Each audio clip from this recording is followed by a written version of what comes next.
Welcome back to Meaningful Conversations Live with Beata. I'm Beata, your host. I'm your host every Tuesday at noon Mountain Standard Time here on Facebook, on YouTube. And if you did not subscribe for my channel, please do it. I'm also coach and speaker, and you can find more about me on my website, Beata, Beata, livecoaching.com. But why I am here? I'm here for you, not just me, but I always bring this wonderful, amazing humans, change makers that will deliver a message that will help you to raise awareness, inspire transformation, and encourage you to take responsibility for your life and your business if you run one, or maybe you want to open one. So today on my show live, the one and only Tamara Golden. Welcome to the show. Thank you, Beata. It's a wonderful pleasure to be here. Thank you so much. Let me just introduce Tamara to you a little bit before she will take over. Tamara, she is the owner, founder, and CEO of Journeywork Retreats, a full-service destination planning company. Well, it's not everything. She's also a certified coach, travel planner, and first of all, as I already mentioned, wonderful human being. Tamara, welcome again, and thank you for being here. Thank you. It's so great to be here, Beata. And I love your name, by the way. I've always loved your name. If everyone doesn't know this, your name means blessed. Yeah, nobody would know because Tamara, because she travels a lot. She spent how many years did you spend in Europe? I lived I lived for 3 years in Italy, and so that's where your name is actually part of the Italian language. It's beautiful. Thank you so much. Thank you so much. And thank you again for being here with us. Today's topic is amazing. It's right in time because we just approached 2021 and many coaches, healers, change makers, transformational coaches, and any other businesses, they are looking for scaling their business. And you have a very unique approach. But before we go there, and everyone can see our title is Why You Should Add Retreats to Your Business.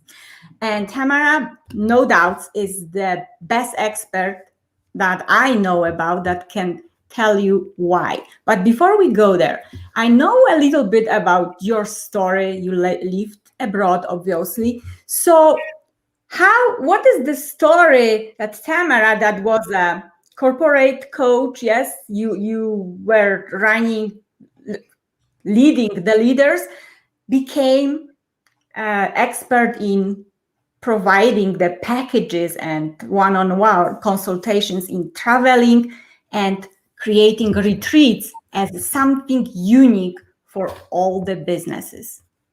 Well, just very briefly, Beata, I actually was a life and career coach for 20 years. And so I've very much been in the position of a lot of the coaches that are probably listening to your podcast. And I've been on that other side of coaching people through a transformation, a growth, a change process.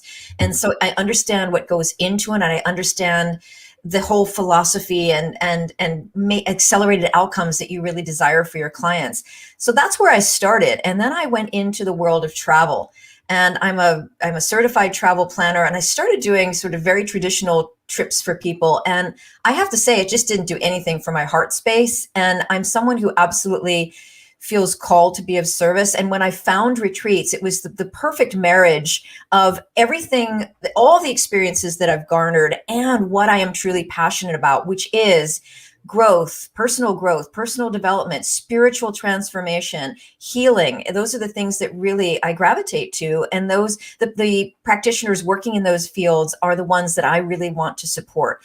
And so retreats for me is the perfect marriage of being able to provide those entrepreneurs with a very concrete way of growing their business while also serving their clients very, very deeply. And that's how, when I discovered retreats, it was love at first sight. And it just absolutely harnesses everything that I'm good at and everything that I'm passionate about. And well, it's proved through your work. So absolutely, I agree. But I will take us back one question back, because I'm not sure if everyone knows really what are retreats and who are they for. Right. I'm so glad you asked that question, because that word gets used a lot. And if you Right. ask me, misused a lot. So when I talk about a retreat, I'm talking about taking people. By the way, the retreats that I do are in person. And so I know that right now we've been on hold with those for a while, and a lot of people have been doing them virtually, and they can be done virtually, but the ones that I normally support are in person. But it's taking people out of their current space, away from their distractions, and allowing them to enter into a different heart space, a different mind space that opens them up to deeper learning, deeper growth, deeper healing, that is then facilitated by the entrepreneur, by the practitioner. So by the healer, the change maker, the transformational coach. And so that's in essence what a retreat is. And it has three important elements. It has the learning component. So, and that's what's led by the practitioner. It has what I call together time. So time to bond with the other participants and as the facilitator, and also really enjoy the destination. And then the third component, which is the one that everybody forgets, is downtime, and allowing people to really rest and rejuvenate and give them a chance to absorb the information that you are imparting, because that's really what makes it transformational and allows it to land and leads to lasting change. And so I'm talking about usually 3-4 days minimum, all the way up to 6-7 days. Some people even do 10, but it's really spending an intimate amount of time with a small group of clients and moving them through some very deep transformational work.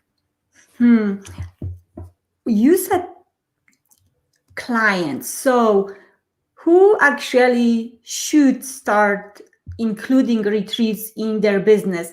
Is person that just started their business can add it to their portfolio? Because you said client, so to me sounds like that entrepreneur has to has the existing clients already. Can you tell me more about that? Yeah, absolutely. And it's a great question, by the way. And I get that question a lot, because I see it's not to say that it can't be done, because that's a slightly different conversation to use a retreat as a client attraction mechanism. Where I see them used much more effectively is as a client retention mechanism. So in other words, if you already have some clients, you have a list, you have proof of concept. In other words, you are providing a service that is landing with people, and you have people who are having success with the process you're taking them through. And at that point, when you have some clients and you're ready to move to higher ticket programs and higher ticket offerings, that's really where retreats can be a phenomenal stepping stone to get you to those higher ticket retreats. Because anytime you add a component that is in person, whether it's a standalone event or you've added it on to a coaching package or a mastermind, you can charge a lot more money for it, because they have that intimate time with you, and you're taking them somewhere amazing and beautiful, even if it's up the street. And by the way, it doesn't have to be across the world. And that's something people need to realize as well. But it's much better used when as a client retention mechanism, once you have some clients in hand already and you're ready to step up to higher priced offerings. Wow, that is a golden advice, because sometimes we think, oh well, just let's do retreat. I'm just gonna gather all these people and they will pay me. But it's not how it works, obviously. Yeah. And Beata, that's actually where I see a lot of people spend a lot of time and energy and effort and not be able to fill a retreat, or not have the retreat be the experience that they really envisioned. And it's when they rush into it, they do it when they are too early on in their business, perhaps, or when they haven't really planned for it and thought it through. So really that's part of the conversation I have with people is, where are you in your business? If this is a dream or a vision or even a calling for you, because I find for many that it is indeed a calling. They feel very strongly driven to host retreats. I want to help and support them in doing that. And I want to help them. I really want to set people up for success. And so it's having a conversation of, where are you in your business? How do we help embed retreats into your business? Are we looking at doing this a year out, or 2 years out? How do we build up to it? And really helping people orchestrate that and navigate that. Wow. And that's why we need experts like you, because sometimes we think that we know, but then when we start working on it, it's like, oh my gosh, these spots are not filling out, like what I'm doing wrong. We have a couple people with us. We have Ian from UK. Thank you so much, Ian, for joining us. We have Garlene. Hello, Garlene, dear friend. We have Julia, I see, and Alyssa with us. So please let us know when you are with us. I cannot see everyone on my screen, so please let us know. And if you have any questions, this is the best opportunity to ask the expert directly. So, Tamara, my next question will be, because I was honored to hear your speech during the Women Ignite Yeah, it was Cami. I think it was Cami's event. Yes, a couple months ago. And you just, my gosh, you were like, wow, I would love to have that knowledge before I started my coaching, because you are not sharing only some out of the air thoughts. You are sharing the knowledge and expertise and experience that you actually do it in your business. So, and what really stand out for me then, the steps that you were guiding us through, if you could share this couple steps, how to start. Let's say I'm established entrepreneur, I have clients, and I work with you, and it's like, okay, I think, Tamara, I'm ready for adding retreats to my business. So I know that you ask, where are in your business? How can we build it up? But what would be, so we go through all of that. Then you say, all right, now you go and do this. Yeah. Okay. So the first place I'm going to start with people is really think about how the retreat fits into their other offers and their other programs, because the people often get very up on the idea of how to fill their retreats. It fills people with a lot of fear, this idea of, oh my God, I'm going to build it, I'm going to create it, and nobody's going to show up. That's fear number one. Fear number two is the planning. And fear number three is, I'm not going to deliver a powerful event. Those are, by the way, the top three things that I see people freeze in fear over. So number one is filling it. The way to fill it quickly and easily is that it fills organically. And the way to do that is to really think through how it fits into your programs and offerings. Are you putting it in front of people at the right time, at the right price point, when they know you well enough and they've already established some piece of relationship with you? And the next thing is we dive into the planning process. What is the timeline going to look like for planning it? And by the way, really a helpful tip, if you're planning something that's local or even domestic within your country, you can usually plan that 6 to 9 months out. If you're planning something overseas, I normally recommend for people to push that out a little bit and plan about 9 to 12 months out. And so it really, again, that marries well with thinking through how it fits into your programs so that you can reverse engineer and fill it more easily and quickly. And then you get into the planning details. So that's either something that people can, I do a course where they can do it with me, or I can set them up to go off and do it on their own, or they can partner with me to do those pieces. But it's the planning and really chunking that down. Remember, I come from a coaching background, so chunking it down and making and little parsing it out into digestible pieces. So finding the venue, where's the location that you're going to go? What's the venue you're going to use? Does the venue support your teaching? What is it that you need for your teaching? What are the different activities or elements that you want to add? Do you want to add meals? All of those, we sort of go down a checklist of the different details that we tease out, because you need to do what I affectionately call the Vulcan mind meld. If anyone's, I'm going to date myself and admit that I'm a Trekkie fan, Star Trek, but I have to actually understand very, very well what your vision is for what you're trying to accomplish, and the flavor and the nuances of how you want to really serve your clients and who your clients are and all their tastes. And once we know that, then we can start to tease out all those details. Wow, I love it. You basically do the whole work like coaches. You get the discovery sessions before to get to know your client, and then here you are. It's what we're gonna do together. I love it. I love it. I highly recommend, Tamara, if you think about starting retreats. Well, I know we talk to our friend too. I talk to my friends, and sometimes, especially now, people are concerned. How do I start retreats in the middle of the COVID? In the middle of a pandemic? Right. Like what do I do? I know that some of my friends, like, I really want to do it, but I'm scared that I won't fill out the spaces because, and how do how can I be sure that I provide every aspect of security that people want, get sick? So how do you reveal that kind of objections? Yeah, and that's a conversation that I have very, very candidly with people, because Beata, it's interesting. First of all, it depends on where you are in the world and how how your area of the world is opening up and what that looks like. But it also depends on you and on your tribe.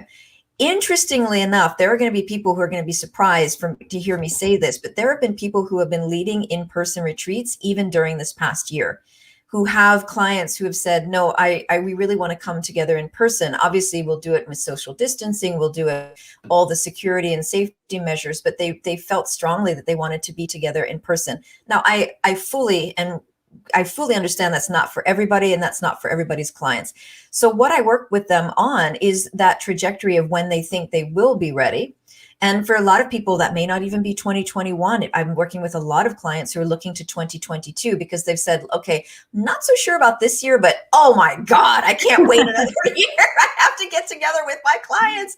I have to do a retreat. So we're looking at even 2022. So that's a viable option as well. And remember, I just got done saying, this is something that's going to take some planning. You're going to be doing this 6, 9, or 12 months out. To get started now for 2022 is not even unreasonable if you're thinking about how you want to embed it into your offerings for next year. And a lot of the higher up you get in the coaching, the further out you're always looking in your business as well. I will say that. So that's something to be thinking about. It's just the when. Some people are doing this fall. I have several people who are hosting in-person retreats starting this fall. And the thing of it is, what I think is important is to put a date on the calendar for yourself. The worst thing that happens is that you move it. And certainly we've all become used to moving targets of dates this past year. We've got used to nothing else. We got used to that. So it's not the worst thing in the world. And you negotiate that with the hotel or the resort or the venue, who are all incredibly flexible with their policies right now, because they want to support as much business as they can. And they realize that they have to do that with flexible policies. So that's the good news, is there's a lot of flexibility. The other good news is that a lot of these venues have very stringent security and safety protocols in place. I mean, I've stayed at hotels even over the past year. I've been done site inspections at several hotels and resorts. There are definitely protocols in place, and they're fairly across the board.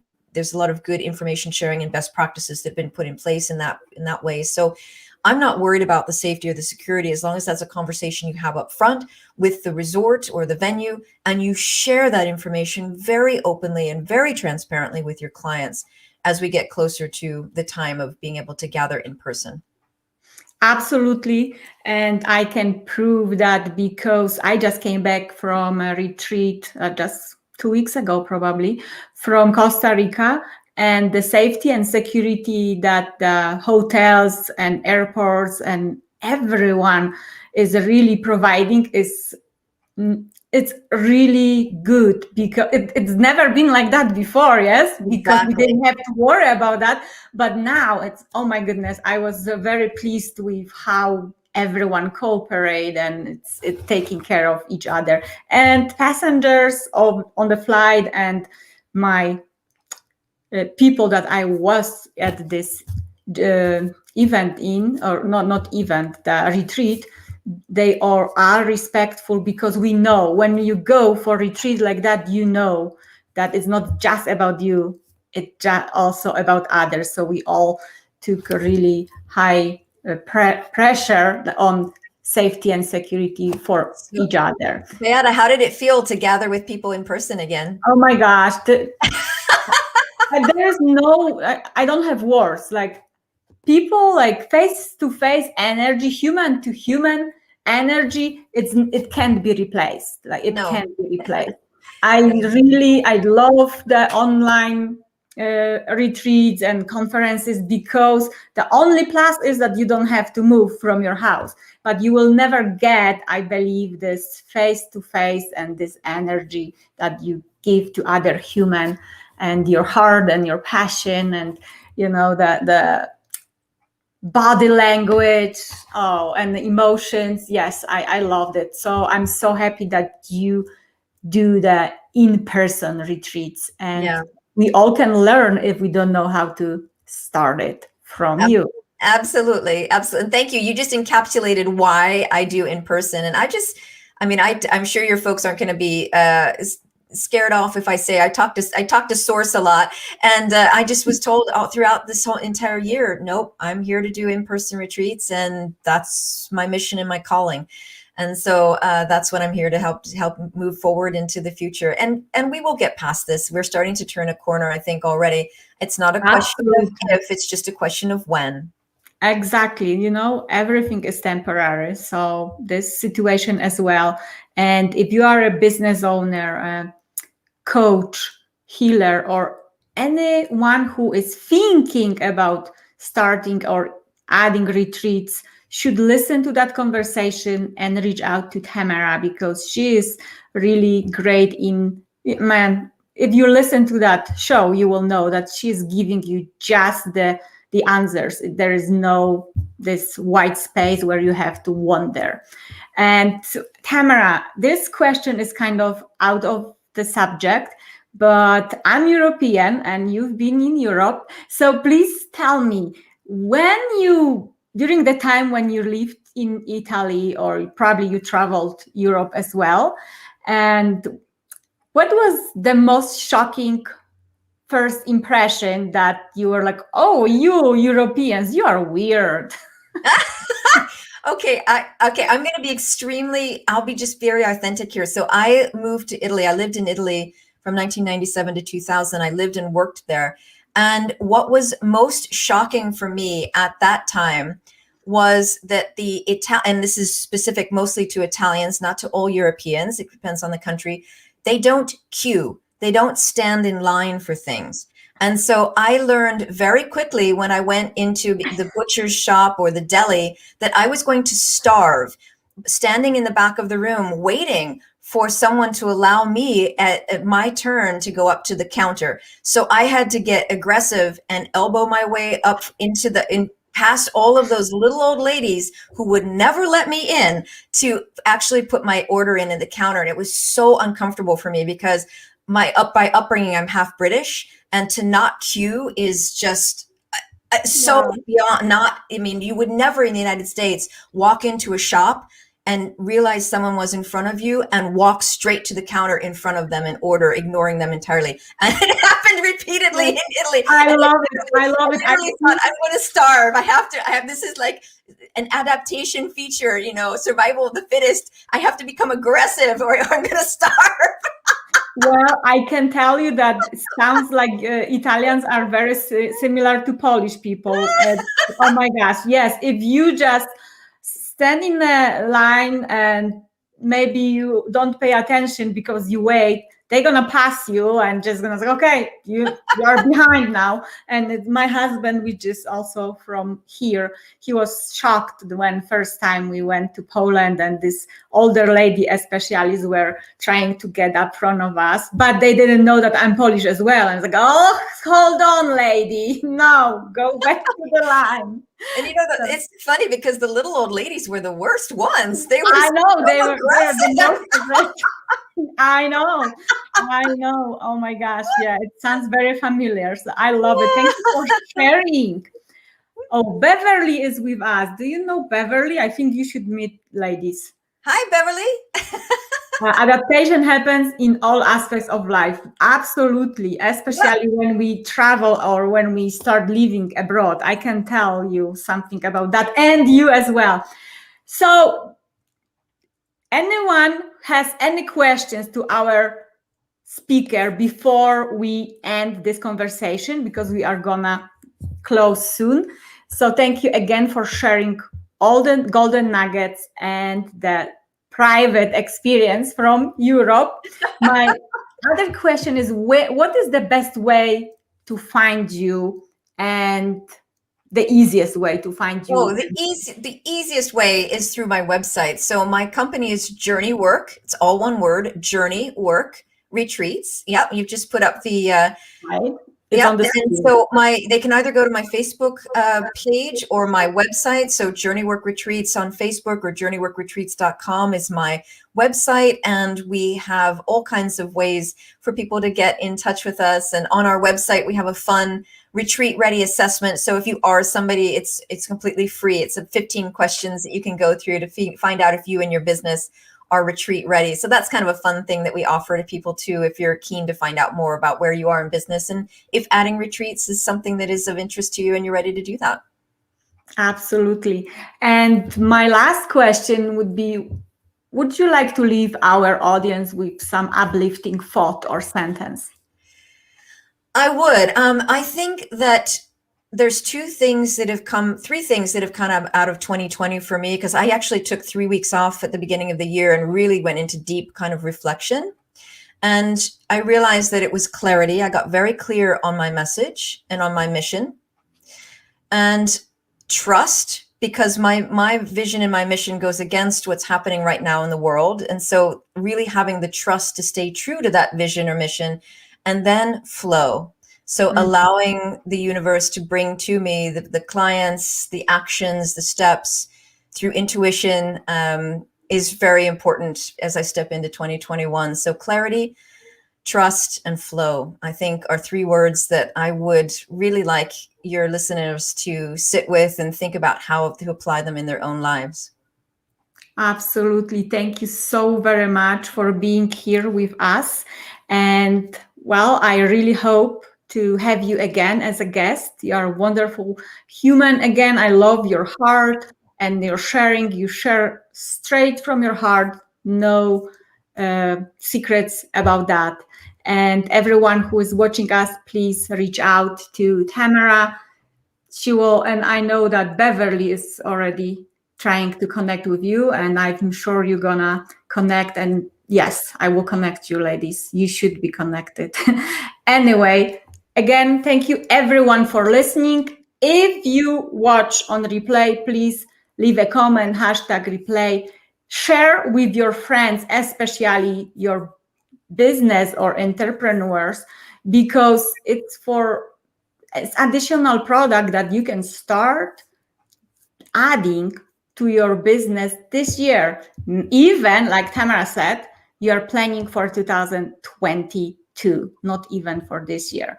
So if you have more questions, you know where to find her. If you want to find out more about me, here is my website, Beata, Beata, lifecoaching.com. And you can also find me on Facebook, Instagram. Remember to subscribe to my YouTube channel.